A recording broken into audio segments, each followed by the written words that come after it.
Dear friends, I am Parvinder from West Highlander and I welcome you all in this video about Masters in New Zealand. In this video, I would be speaking about the entry requirements, the duration of the course, tuition fee, as well as the colleges and universities where the students may opt to do Masters. So friends, keep watching for complete information.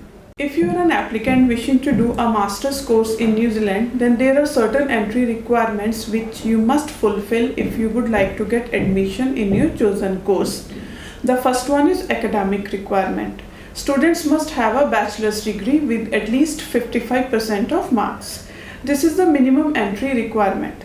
Applicants must note that this percentage of marks may vary depending on the course as well as the university or college the applicant wishes to study.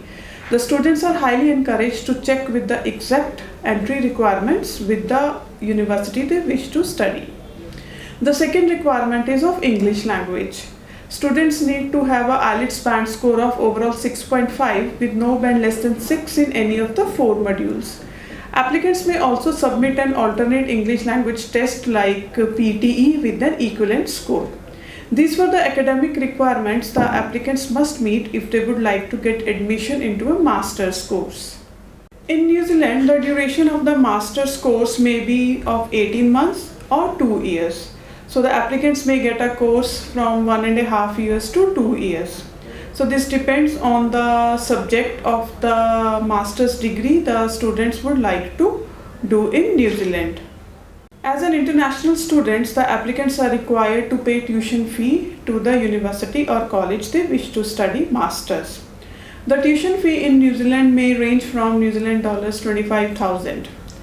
This is the minimum amount the students may get a master's course. The fee may vary depending on the course as well as the university or college the student wishes to study. So the tuition fee starts from New Zealand dollars 25,000 per year. In New Zealand, the student may choose to study either in a university, ITP or a private college. It's totally the wish of the students where he would like to do his masters. Applicants must note that they must fulfill the entry requirements of their chosen institute. The entry requirements for a master's degree in university are comparatively higher than that of ITPs and private colleges, that is PTEs. The offer letter timing also varies. For university, the students get an offer letter in about 1 month. If the student chooses to do a master's course in ITP, the offer letter time is about 15 days to 20 days. And in PTEs, that is private colleges, the students may get their offer letter within 10 days. The turnaround time in private colleges is quite fast. Friends, I hope you find this video useful. For any query you may have about your study in New Zealand, please contact West Highlander. We are a team of experienced and expert counselors who can help you with the process. Thank you.